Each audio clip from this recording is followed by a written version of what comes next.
Bueno, acá estamos en un caso que no se cancelan acá. Va a haber que hacer la cuenta de... No es tan difícil porque el vector está... Los vectores están todos en el mismo plano. No es una situación tridimensional, sino que está en 2 dimensiones, entonces va a haber que calcular 2 integrales solas. ¿Sí? Pero ese es el laburo que hay que hacer.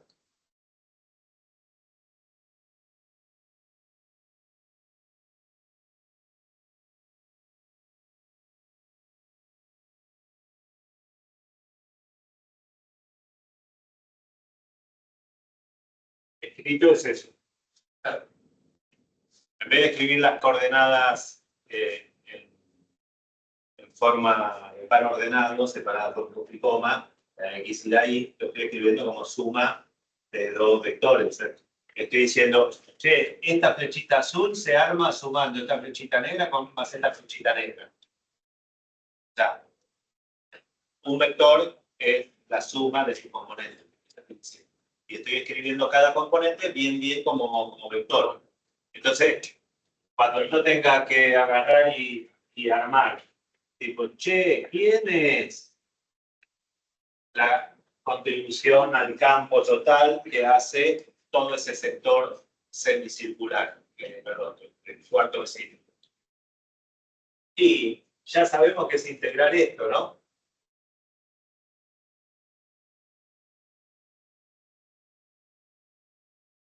Ah, y eso es esta suma. Ya sabemos que la integral es distributiva respecto a la suma y la no es. Bingo. Entonces, hacemos así y hacemos así.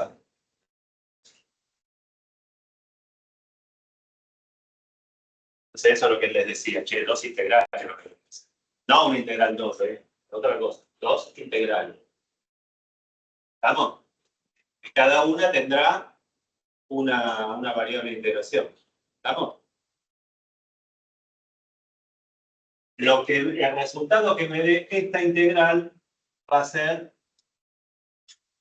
la coordenada en X de esto. Esa se va a sumar con esto. Y lo que me dé esto es la parte que queda. Porque está claro que el campo total acá, teniendo en cuenta todo el alambre, no va a ser así, va a ser así. ¿Eso está claro? Eso tiene que ir apareciendo acá en los cálculos. Bueno, vamos a ver entonces cómo escribimos cada una de estas. Lo voy a hacer por separado para que ustedes no se hagan un lío. Vamos. Vamos con esta parte. Sería de este vector la parte de X. Es resolver esta integral. Ahora ponemos los límites, pero ¿quién es este? Es esto, el módulo de esto, por el coseno de este ángulo. Igual ahora vamos a ver que vamos a tener que tener un cuidado. El módulo de este, que hay que tener en cuenta esta distancia que es R, ¿no? Y tener en cuenta que este diferencial de carga prima es este. Así que por lo tanto ahí queda 1 sobre 4pi epsilon 0 por el diferencial de Q', que resulta ser que es módulo de lambda por R mayúscula por diferencial θ. ¿Está bien? Por 1 sobre esa distancia al cuadrado que es esto. ¿Verdad? El cuadrado simplemente. Porque esta distancia es θ. Me pare donde me pare, esa distancia es fija. O sea, en ese sentido, este cálculo es una papa comparado con el otro.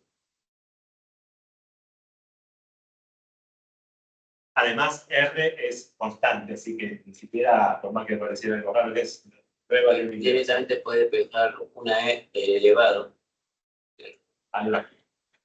¿Y qué más? ¿Algo más? La constante, lo que corresponde a la carga, 1 sobre costo y I. ¿Cómo? Y coseno de θ. Porque esta parte hasta ahí es solamente el módulo del vector diferencial de campo generado por la carga diferencial Q'. ¿Estamos? Me falta multiplicar por coseno del ángulo. ¿Está bien? Acompañadito del versor I correspondiente. Menos I. ¿Cómo? No sería menos I. Menos I. Ok.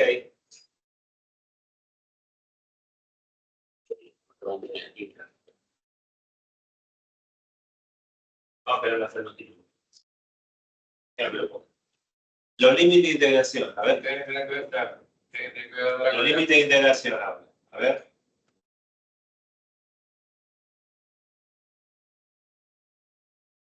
Ahí a pi. Quiero ahí.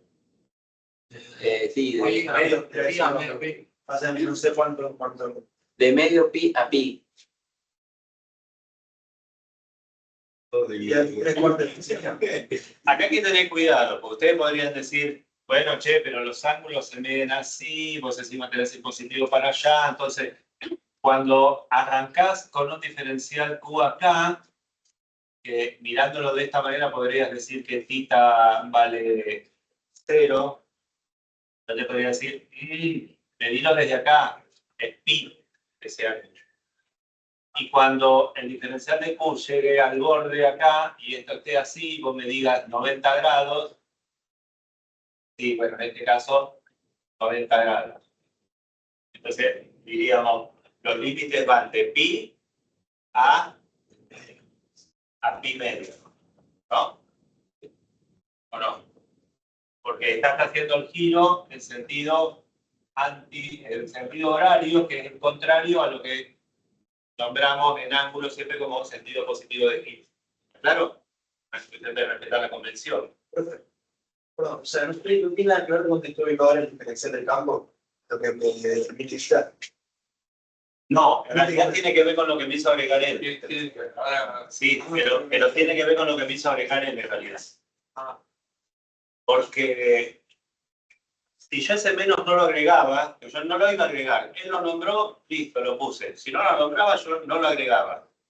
Si ese menos no estuviera, ojo que yo tengo que manejarme muy bien con los límites de integración porque necesito que a la hora de hacer la integral y evaluarla, me aparezca algo que me haga aparecer un signo menos en el resultado.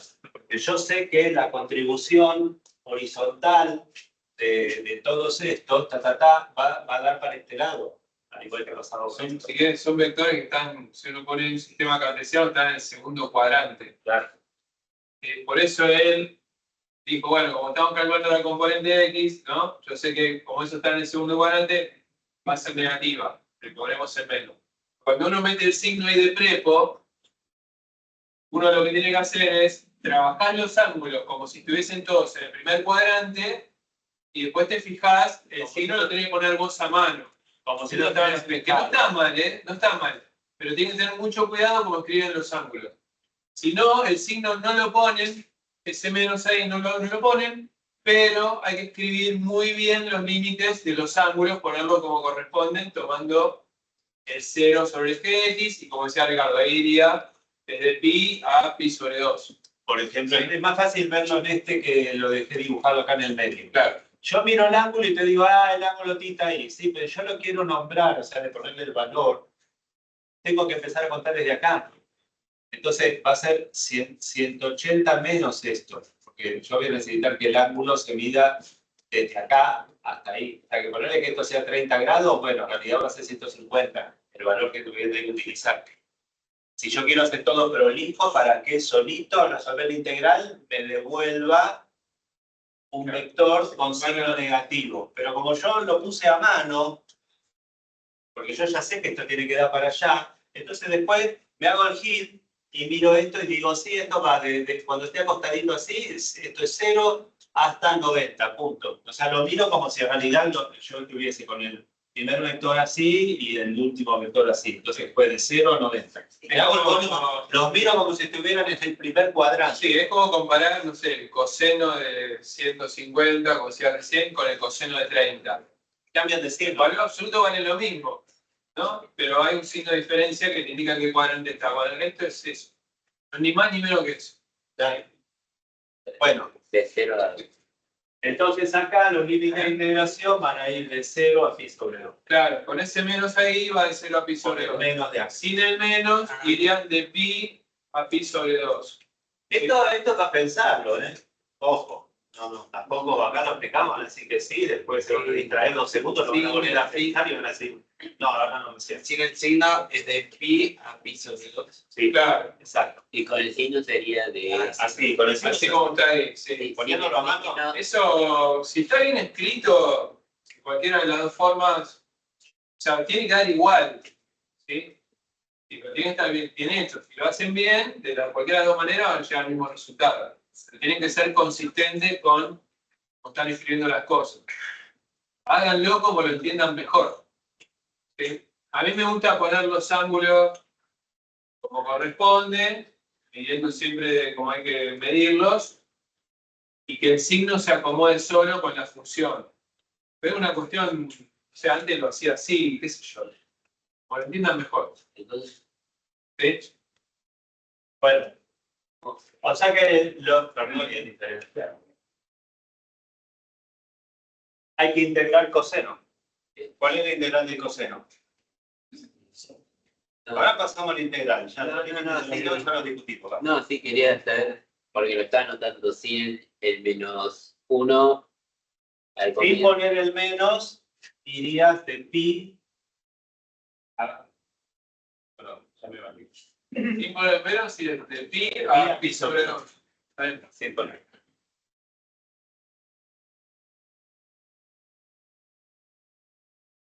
Podría poner ya de sobre 2 aquí, desde pi a pi sobre 2. Bueno, pero vos ya lo que querés es hacer, eliminar el menos y dar vuelta a lo bueno. Esas cosas sí. No sé si lo veo como diferencial en segundo cuadrante.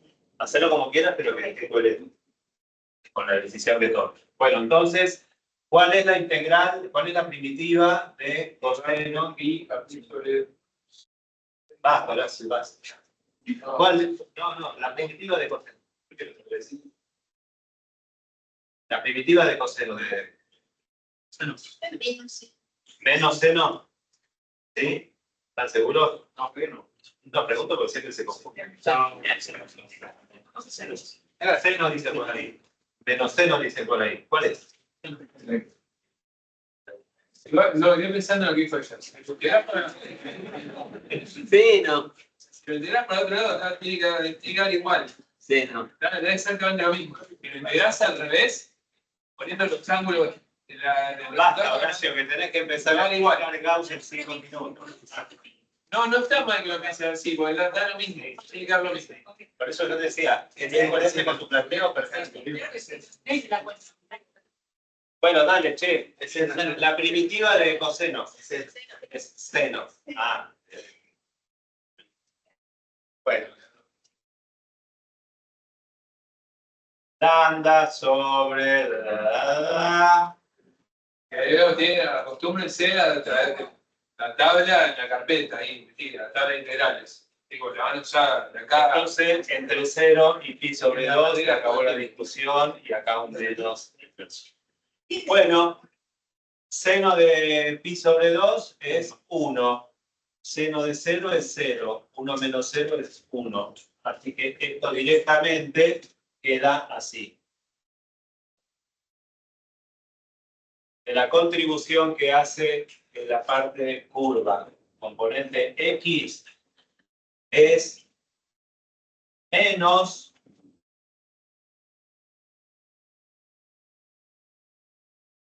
módulo de lambda sobre 4pi epsilon 0 por el radio de esa curvatura. ¿Saqué? Mirá, bingo, me quedó. Estoy apuntando para la izquierda. Este menos es el que estaba ahí. Lo pongo acá adelante a propósito para que se vea bien evidente. ¿Estamos? Acá, si ustedes quisieran hacer aparecer el menos acá adelante de manera bien evidente, ¿qué es lo que hacen? Invierten esto y le ponen el menos acá, ¿no es cierto? Eso también lo pueden hacer para que vean que está. Pero, profe, yo O le ponen módulo a lo que está entre corchete, módulo, y le mandan el menos ahí afuera. Vamos a hacer esto que le gusta a No, Salomón. pero el menos ya estaba fuera, luego lo eliminó y ¿Estamos? Pueden hacer esa cosa. profe, no me explicaron por qué ahí se pone uno sobre el cuadrado. Y porque es 1 sobre la distancia que hay entre la carga y el punto. ¿Y esta distancia cuál es? R, porque esto es partecita de una circunferencia, de radio R. Eso sale de la ley de Coulomb. La ley de Coulomb. 1 sobre 4 pi epsilon 0 por la carga, Sí. por 1 sobre la distancia cuadrada. Bueno, esta es la contribución en X, y cuando hagamos la de Y, ¿qué va a cambiar? Que vamos a poner acá seno del ángulo. ¿No?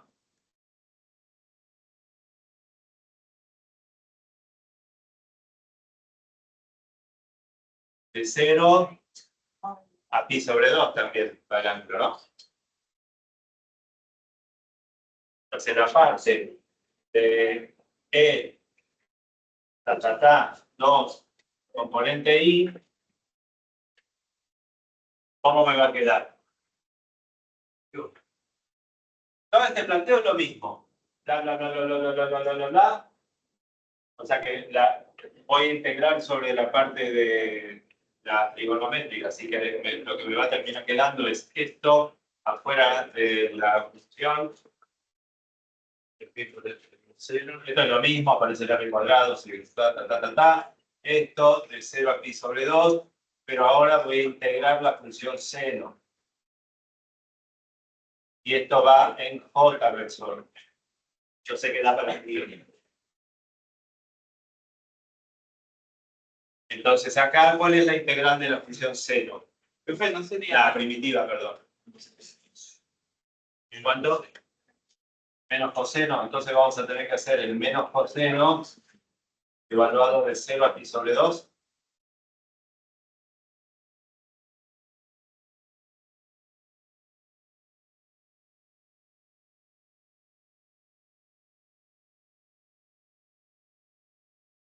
Entonces, ¿cómo era la función coseno?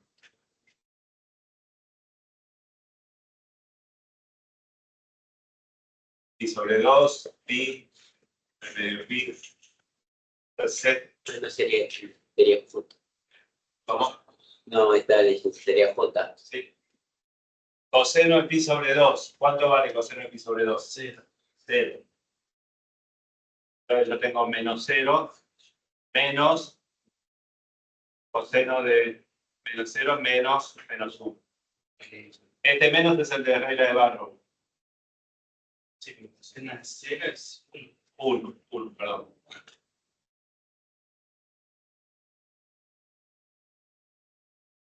Entonces, ¿qué hay que revisar?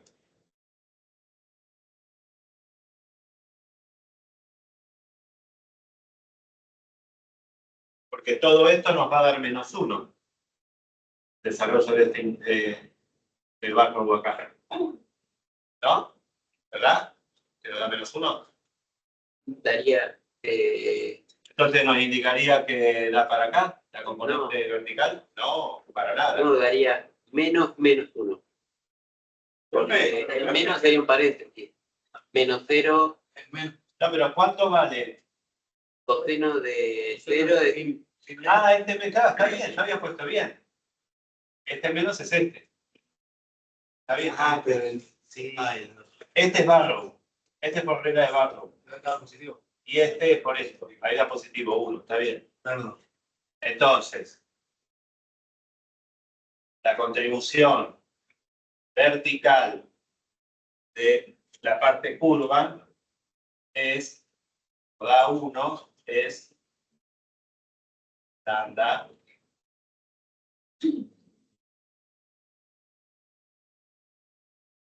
Fíjense que una en negativo, la otra en positivo, estas. pero si no le miran el signo, valen lo mismo, ¿no? Digamos, el valor absoluto de esas dos coordenadas es el mismo. Bueno, eso tiene que ver porque acá hay escondido un poco de simetría. Hay una simetría respecto de este eje a 45 grados. Para acá y para acá. O sea, no hay loco que vea aquí. ¿Está bien? Bueno, entonces para el campo total, y con esto no terminamos, para el campo total, y lo dejamos Horacio que empiece con cosita, va a ser, y bueno, acá,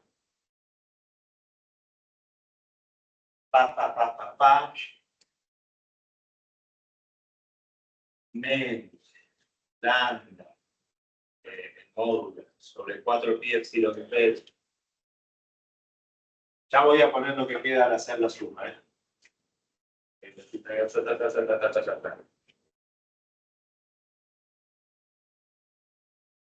Vamos a ver. Ah, mira vos, qué interesante.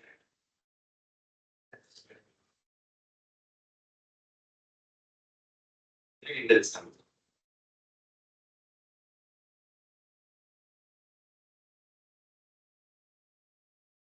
Más. Aquí.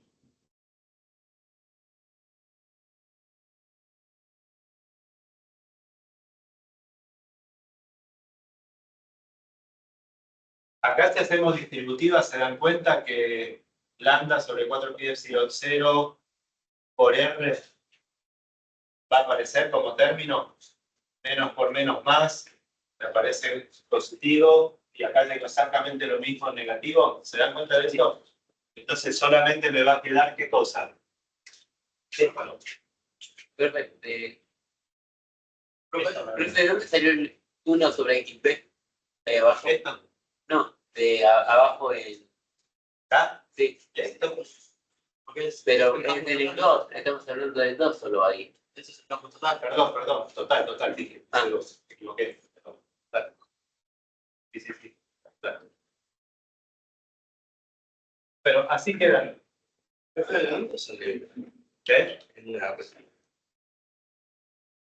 ¿Cómo de dónde sale Está con el J. Lo tenés acá y con el J, acá. Acá. Y la aparición acá tiene la misma explicación que en este caso. Es esto. Este acá con este recuadro es ese. Lo que pasa es que no hice todo esto. En una parte lo salteé porque dije, che, mira, es lo mismo, pero ponés no me concentré. Me concentré en ver los límites de integración. Espera, pero entonces no pasa por Medítenlo en su casa, lo miran, lo vuelven a mirar, intentan hacerlo. quita R. Porque acá vamos a estar media hora marcando. Dios tiene que empezar con. Claro. Háganse ahora. No. Porque van a tener una mini clase de lo que no vieron en el cálculo 2. No, ganar. Sí, cálculo 2. Era análisis 23.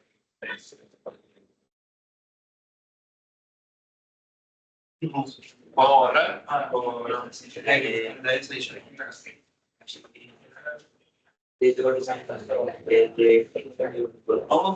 eso lo que están recibiendo son también.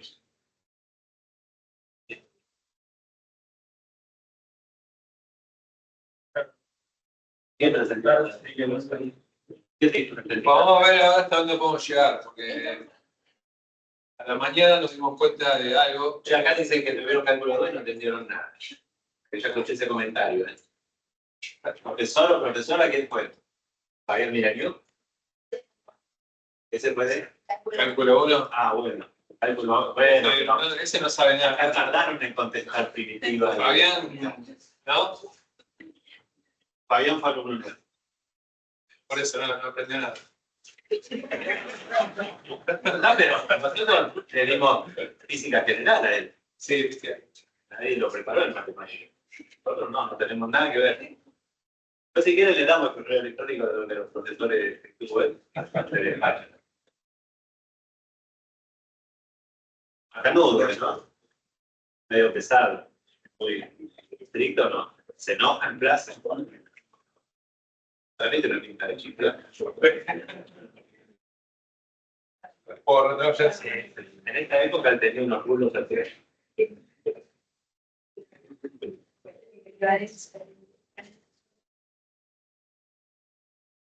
¿Qué año habrá sido? Ah, no, sí, él se acuerda. 2009, 2000 o 2010, por ahí. 2010. No, Gracias, recibimos 20 años. Nos 20 años. medio nos fue pariendo pelo, perdiendo vista. No, pero él. Bueno. Decía que a la mañana empezamos también con el tema de sí, en realidad a discutir las propiedades, vamos a empezar a discutir las propiedades integrales y diferenciales que tiene el campo electrostático, ¿sí?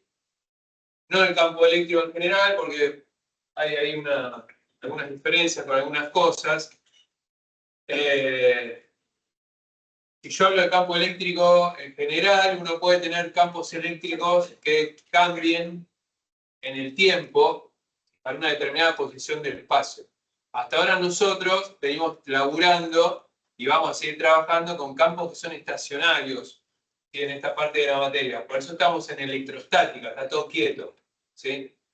Si uno el campo lo pone a cambiar en el tiempo para una determinada posición, si tengo un campo que depende de T, y ni hablar si uno empieza a meter otros efectos relativistas y demás, el campo eléctrico ya uno no puede garantizar que sea conservativo, ¿sí? Pero el campo electrostático sí se puede garantizar que sea conservativo, de hecho lo es, ¿sí? Ustedes en física general vieron lo que era una fuerza conservativa, eso lo vieron, ¿sí? Bueno, hay una serie de propiedades que cumple un campo, cuando el campo es conservativo, que tienen que ver con características de la divergencia del campo, el rotor, ¿sí? Para entender esas cosas, tienen que, o por lo menos para verlas con la rigurosidad, lo que necesitamos para el curso tendrían que haber visto el teorema de Gauss, la ley de Gauss, que díganme por favor que la vieron. Bueno, pero la vieron. Si empiezo a escribir las cosas, el contenido va... en algún lugar, hay que encontrarlo, ¿no? Pero en algún lugar está, ¿sí? Y empecé a hablar a la mañana del teorema de Stokes, ¿sí? Y los chicos me decían que no lo habían visto, el cálculo 2, ¿no? Y hablando con unos profesores de cálculo de acá, nos enteramos que, bueno, hasta hace poco, con el plan de estudio anterior, que tenía análisis 3, ahí se daba eso. De hecho, lo necesitábamos en esta materia y ahora nos enteramos que cálculo 2 no se da, ¿sí? Pero no importa, o sea, les explico cómo es el teorema, no es que lo vamos a usar explícitamente para calcular cosas en esta materia, pero sí nos va a servir para poder reescribir de manera más compacta algunas ecuaciones.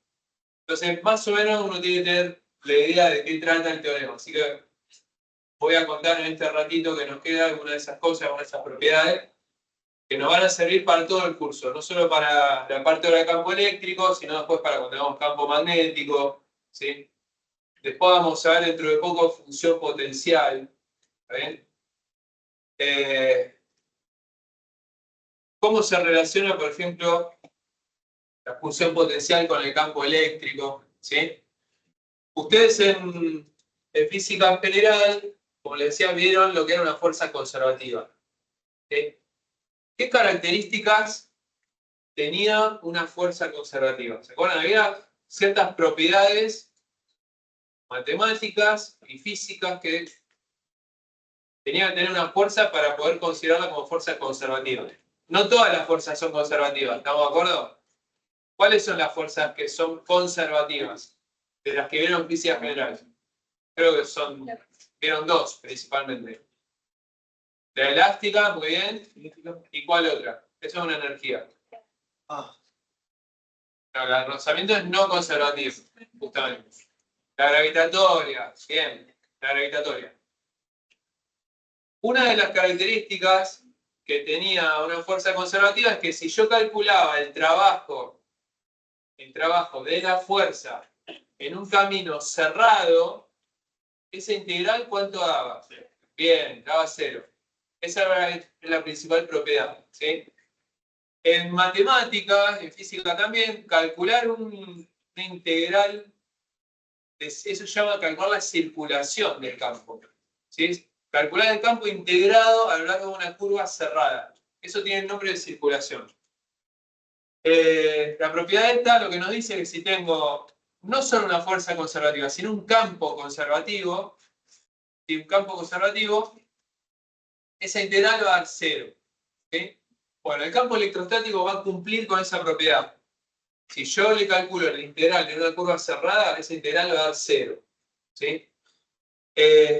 Eso hace automáticamente que cumpla con otras propiedades. Por ejemplo, si yo iba de un punto A a un punto B, en un campo conservativo, ¿sí? Esa integral no dependía del camino. ¿Se acuerdan?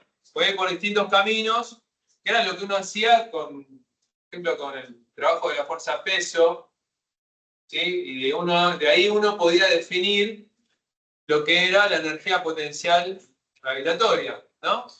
Entonces, una de las cosas que uno iba a poder desprender cuando tenían un campo conservativo, ¿sí? Es que ese campo uno lo podía escribir como menos el gradiente de una función potencial. ¿Sí? De ahí sale la idea de energía potencial elástica. Por eso, energía potencial gravitatoria.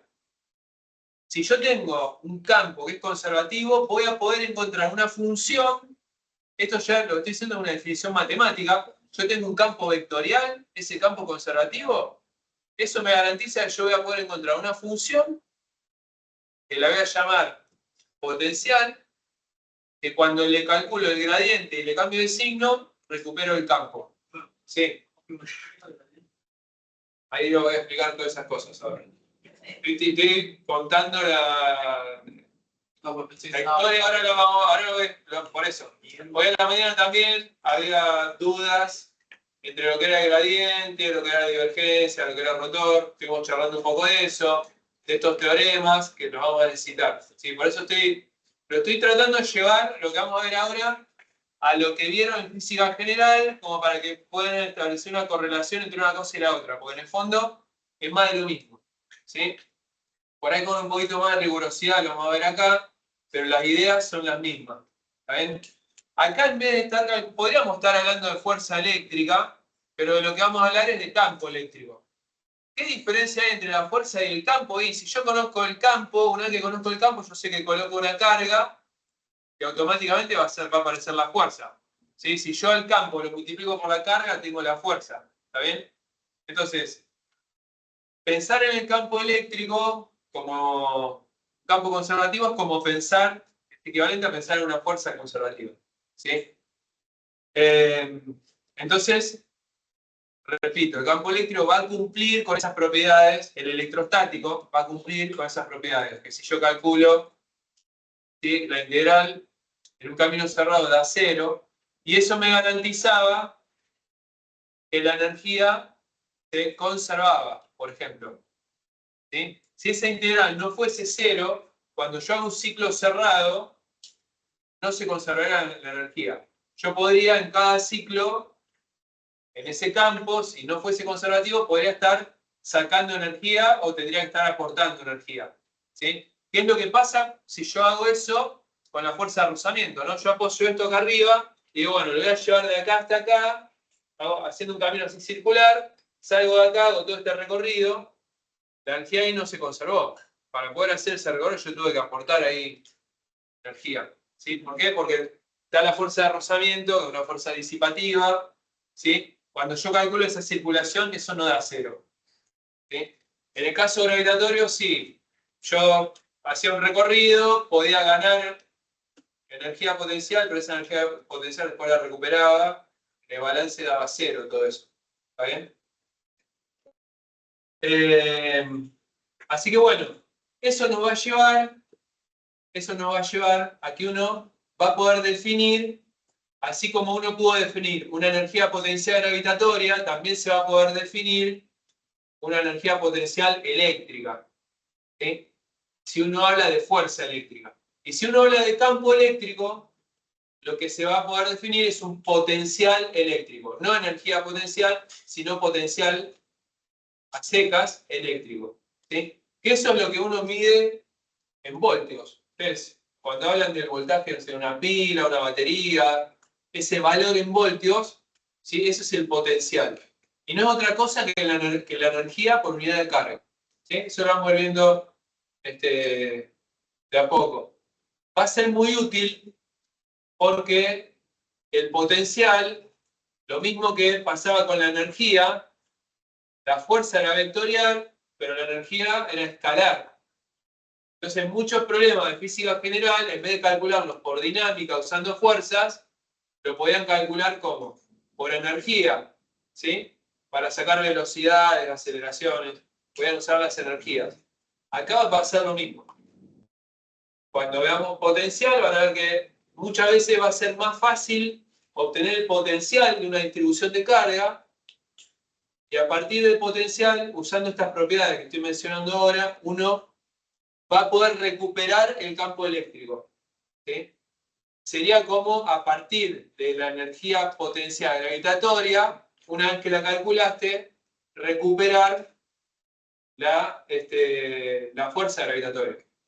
¿Sí? Entonces, uno va a poder ir de un lado al otro usando esas herramientas. Recuerden que siempre el objetivo es calcular el campo. ¿Sí? Bueno, vamos a empezar viendo algunas de esas propiedades, lo que nos va a llevar a lo que va a ser, dentro de poquito, el teorema de Gauss. ¿Sí? Que es con lo que vamos a elaborar primero, y después la función potencial, que es lo que va a venir después. Y se van a basar en las propiedades que vamos a ver ahora. ¿Sí? Bueno, entonces, si quieren, vamos a poner propiedades de título. Propiedades integrales y diferenciales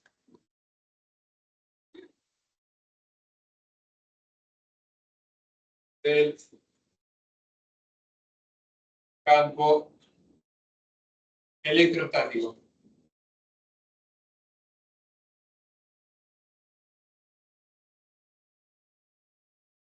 Y remarquen bien la palabra ahí, electrostático. ¿Sí? Bueno, vamos con la primera propiedad.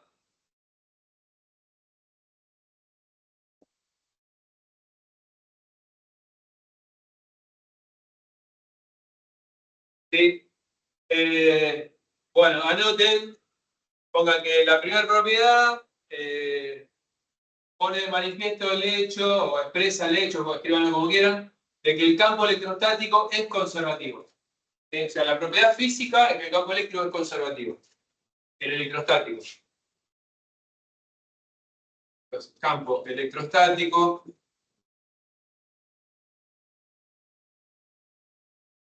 es un campo conservativo.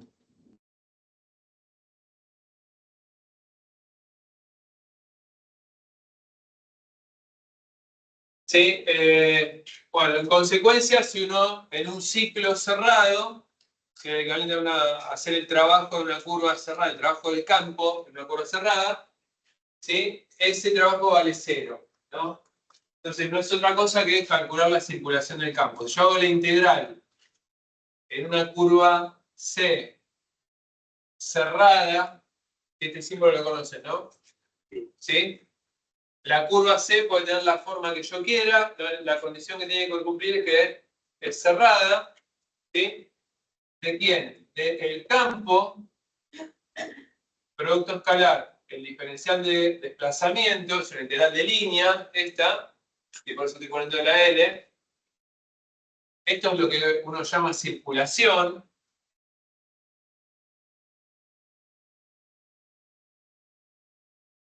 También, fíjense que si esto en vez de ser el campo eléctrico fuese una fuerza, ¿qué es esto? fuerza por distancia? Es el trabajo.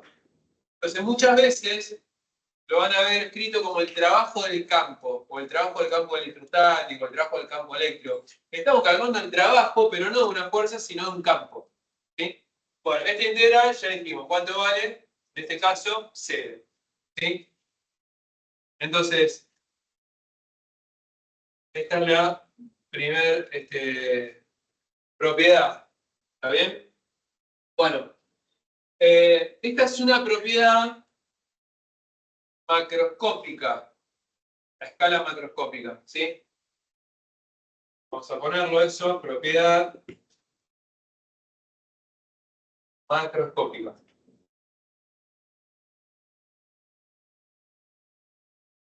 ¿Qué quiere decir eso? Yo estoy integrando sobre una curva con una cierta longitud, una curva grande, una curva que la veo, está ahí dibujada, ¿sí? Bueno, si yo hago tender el tamaño de la curva a 0, sin que sea 0, pero la hago tender a 0, puedo pasar de una propiedad macroscópica a una propiedad microscópica local.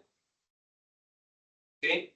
Que si yo hago tender la curva a 0, puedo pasar de una propiedad macroscópica a una propiedad microscópica a nivel local. Porque es casi como mirar, en vez de mirar el comportamiento a gran escala del campo, miro una curva muy chiquitita y te puedo decir a nivel microscópico, en un punto, cómo se está comportando ahí el campo, usando esto.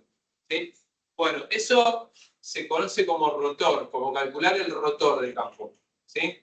Entonces, acá donde viene, que hoy a la mañana hizo un poco de ruido, hay un teorema matemático, no vamos a ver la demostración ni nada de eso, simplemente voy a contar de qué se trata, que me vincula esto, la circulación de un campo con su rotor. ¿Sí? Ese es el teorema de, lo vamos a tocar al costadito, teorema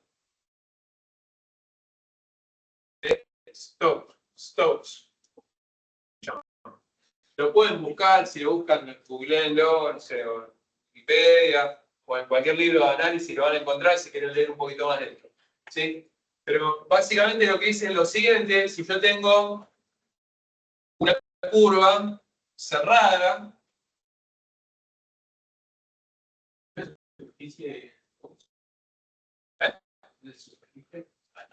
ahora, yo tengo una curva C cerrada, ¿sí? Esa es la propiedad que tiene que cumplir. Cerrada, ¿sí? Y tengo un campo eléctrico, un campo cualquiera. En realidad, esto se define para un campo vectorial cualquiera. Se puede decir que este campo vale A, tiene un campo vectorial, no escalar, sino un campo vectorial, que cada punto del espacio tenga un vector. ¿Sí? Calcular la circulación del campo es hacer la cuenta esa que está allá, ¿no? Yo tendría que agarrar la curva, tomar los vectores diferencial n, y ir recorriendo la curva en algún sentido de circulación, y ir haciendo en cada punto de la curva, fijarme para dónde apunta el campo. Acá hay un cierto ángulo entre el vector diferencial n y el campo, y tendría que ir resolviendo esa cuenta y hacer la integral. ¿Sí? Bueno, lo que dice el teorema es que si vos tomás una superficie sigma, que puede tener cualquier forma también, pero tiene que cumplir una condición, que tiene que tener como borde a esta curva C. ¿Sí? Entonces, por ejemplo, puede tener cualquier forma. Supónganse que la curva C está en un plano, puedo tomar la superficie como la superficie de ese plano, o cualquier otra que esté en 3 dimensiones, no importa. La condición que tiene que cumplir esa superficie, yo la voy a dibujar así, como es una especie de bolsa, que tiene, el borde de la bolsa es la curva esta. ¿Sí? Esta es la superficie sigma. Esta tapita podría ser.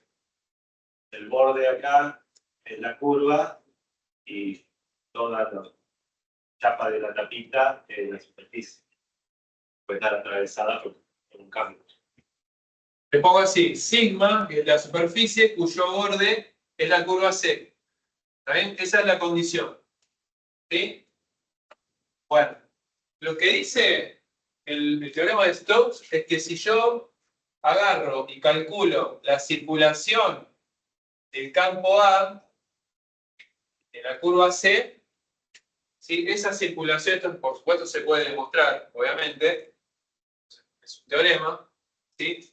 Esto es igual a la integral de flujo sobre la superficie sigma de algo que se conoce como el rotor de ese campo A. ¿Sí? Esto es una integral doble de superficie. Lo que yo tengo que hacer es particionar esa superficie en diferenciales de superficie. Cada diferencial de superficie va a tener una orientación, ¿sí? Que me dice cómo está orientado el diferencial de superficie en el espacio, ¿sí? Y a eso tengo que calcularle el flujo. El flujo del rotor del campo en ese punto, sobre esa superficie. ¿Sí? Esta integral es igual a esta que está acá. Eso es lo que dice el teorema. Es una cosa para nada intuitiva y muy impresionante. ¿Por qué? Porque vos estás analizando lo que pasa con el rotor, que ahora explico qué es esto, lo que pasa con el rotor del campo sobre una superficie, mirando solamente lo que pasa en el borde, te puedo decir lo que pasa con el rotor en toda la superficie. ¿Sí? Estoy dando cuenta de lo que ocurre en la superficie mirando solo el borde. Es muy impresionante eso, matemáticamente, que se cumpla esto. ¿Sí? Este símbolo lo conocen. Sí, el operador. No, el operador nabla. El operador nabla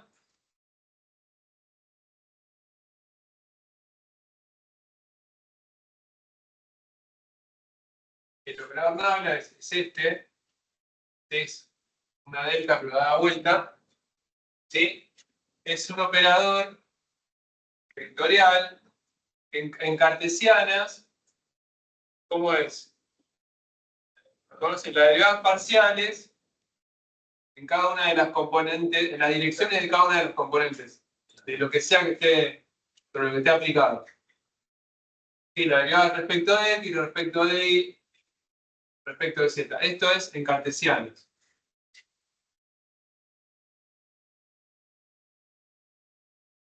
Lo recalco porque en otros sistemas de coordenadas no quedan así solamente las derivadas parciales. Va metido también algo que está relacionado con el jacobiano, porque hay un cambio de variable. Entonces en esféricas vale otra cosa, hay que tener cuidado cuando uno lo usa, el sistema de coordenadas. Pero en cartesiana es bien sencillo y vale esto que está acá. ¿Sí? Entonces, de acuerdo a lo que sobre lo que esté operando, va a hacer cosas diferentes según la operación que tenga. ¿Sí? Acá, por ejemplo, para calcular el rotor es un producto vectorial. ¿Sí? Entonces, cuando yo lo aplico con un producto vectorial, por supuesto esto tiene carácter vectorial. Lo que sea que está acá al lado tiene que ser un campo que tiene que ser vectorial, porque es un producto vectorial. ¿Sí? Entonces, a eso se le dice rotor. El operador aplicado a un campo vectorial, ¿sí? Hago ese producto vectorial, eso me da esa cantidad que conozco como rotor. Lo que me indica, o sea, ya el nombre dice de qué se trata, ¿no? Básicamente me dice si el campo se está enrollando sobre sí mismo o no. ¿Sí? Con el campo eléctrico, ya les adelanto, fíjense que si yo hago esta cuenta para el campo electrostático y digo que esta integral vale 0, y yo vengo al teorema de Stokes, automáticamente, ¿qué puedo decir? Si acá en vez de A pongo el campo eléctrico, de este lado, ¿cuánto vale esto? 0. Y de este lado, piensen en esto que está acá. La superficie esta, que puede ser cualquiera para la curva que yo elegí de circulación. Esa superficie, no hay, si acá tengo una curva, no hay manera de que esta superficie sea 0. Siempre va a valer algo. ¿Sí? Entonces, ¿qué quiere decir? Que si esta integral es 0, todo esto tiene que ser igual a 0, pero la superficie no es 0. Lo único que puede hacer que la integral de la derecha sea 0, ¿qué es? que el rotor del campo sea 0. ¿Sí? Entonces, de acá lo que uno saca automáticamente es que el rotor del campo electrostático es exactamente 0. Esto es por el teorema de Stokes. Fíjense que todas las veces que dibujamos el campo, las líneas son salientes o entrantes, nunca se enrolló sobre sí mismo el campo. Cosa que sí va a pasar con el campo magnético. En el campo magnético, esto no va a pasar, no va a dar 0. Va a ser igual a algo. Después lo vamos a ver. ¿Sí? Bueno, esto es el rotor. Hay otra cosa que uno puede calcular, que era la divergencia. ¿La divergencia qué es? Es agarrar el operador, bien, el producto escalar con el campo. ¿Esto qué me devuelve esta operación? Esto me devuelve un vector.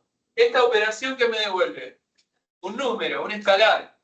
Esto va a estar relacionado con el teorema de Gauss, que lo vamos a usar ya al principio de la clase que viene. ¿Sí? Esto me va a devolver un escalar. Y el campo que yo meto acá no puede ser cualquier campo. Tiene que ser un campo vectorial, como el campo eléctrico. Campo vectorial. No puedo poner acá un campo escalar. Tiene que ser vectorial, porque tengo que hacer un producto. No puedes hacer un producto, claro, porque acá tenés componentes y acá no hay componentes. Si pones una función de. Claro, que puede ser la función que dependa de R3, R2, lo que sea, pero el resultado te da un número, o sea, no puedes. Matemáticamente, eso es totalmente incorrecto. Esto está mal desde todo punto de vista. ¿Sí? Porque en realidad, otra cosa que uno puede calcular es el gradiente, ¿no? El gradiente tiene sentido aplicarlo, acá sí, ¿sobre qué cosa? Este punto es cuando es divergencia, cuando no tiene el punto acá, es el gradiente, pero el operador para calcular un gradiente, tiene que estar aplicado sobre un campo que ¿cómo tiene que ser? Escalar. O sea, por ejemplo, A, pero sin la flecha de arriba. Es un campo escalar. En cada punto del espacio no tengo que tener un vector, tengo que tener un número. El ejemplo típico, no sé, la distribución de temperatura, no sé, del aire en una habitación. Cada punto del espacio, yo tengo un valor de temperatura, no tengo una velocidad, una aceleración, un campo eléctrico, no tengo una magnitud vectorial, tengo un número, ¿sí? Esta operación, ¿qué me devuelve cuando la hago? No. Cuando hago esto, fíjense que es agarrar un número y multiplicarlo por un vector, con esta operación matemática, no en el medio, pero cuando uno hace esto, ¿esto qué te devuelve? Un vector te devuelve. El gradiente me devuelve un vector. ¿Sí? La divergencia me devuelve un escalar. Y esto me devuelve un vector. Y las cosas sobre las que tienen que estar aplicadas es sobre un vector, sobre un campo escalar. Sí. ¿Habían visto gradientes en matemáticas? Esto, si yo lo hago, esta operación me da la dirección de crecimiento del campo. ¿Sí? Esto lo vamos a usar porque hay una relación, ¿sí? En física general, la fuerza, esto no, si quieren copiarlo, pero es menos el gradiente de una función potencial. Esto básicamente es la energía potencial gravitatoria, por ejemplo. Cuando yo le calculo el gradiente y le cambio de signo, recupero la fuerza gravitatoria. Claro.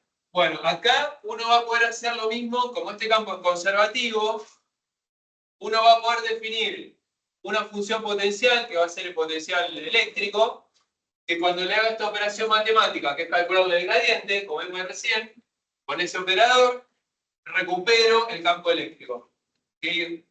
O sea, para nosotros la ecuación va a ser que el campo eléctrico va a ser menos el gradiente de una función que la vamos a llamar B, que es la función potencial. Después vamos a ver cómo se calcula esto, ¿sí? Pero va a ser un camino para recuperar el campo eléctrico, conociendo esta función. Y esa función, muchas veces, como es una función escalar, no vectorial, para calcular el campo, como es un campo vectorial, hay que hacer 1, 2, 3 integrales, una para cada componente. Bueno, esto al ser escalar, hay que resolver una integral sola. Las integrales, ya el potencial de la carga puntual, la forma matemática es más sencilla que la de la carga puntual para el campo eléctrico. O sea que esto va a ser más fácil de calcular a veces, dependiendo de la distribución de carga. Y para hacer esta operación, es simplemente hacer una derivada. Que eso es más fácil que calcular una integral. Entonces, a veces va a estar bueno empezar calculando esto y de ahí recuperar el campo. ¿Sí? Bueno, eso le estoy adelantando un poquito lo que se va a venir. Y la clase que viene vamos a charlar de esto, y que tiene que ver con el teorema de Gauss. ¿Está bien? Esta propiedad, por ahora, la menciono, va a quedar acá, va a tener esta aplicación que la vamos a ver después de Gauss. ¿Sí? La segunda propiedad, la vamos a ver en la próxima, que está relacionada con esto, con la divergencia. ¿Sí? Estaría buenísimo si para la próxima clase pueden fijarse en un libro de análisis o en la carpeta de cálculo 2, ¿sí? Repasen un poco cómo se calculaban estas cosas, rotor, gradiente, divergencia, ¿sí? Repasen el teorema de Gauss, pues lo vamos a necesitar, ¿sí? Bueno, listo chicos, dejamos acá, nos vemos la próxima. Sí.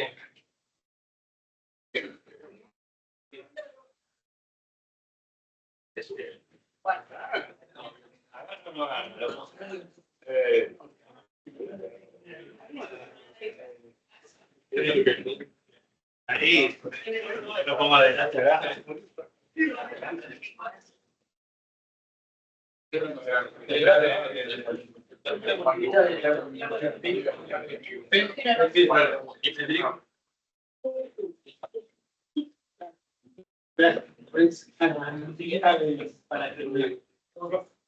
Chao.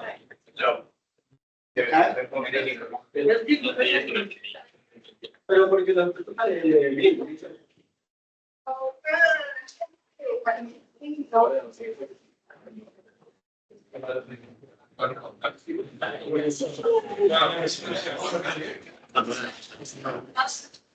La danza la puedo hacer como que... Sí, de ahí, sí. La tenés todavía no, porque no podemos hablar un poco. Chao. ella no va a hacer la cosa. Gracias. No sé, o la que tenía, pero hay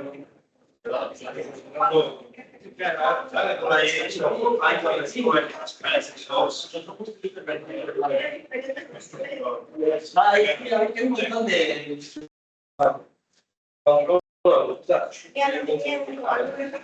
para que sea uno de nada. Por la apertura de ingreso, como es.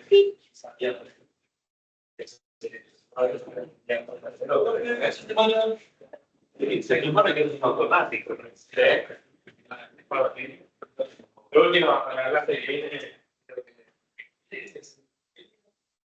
lo puedes hacer, lo puedes aprender en paralelo, lo que no vas a poder es dar No, ya, yo tengo que algo en el nuevo plan de ingeniería, no estoy corrigiendo lo que es física.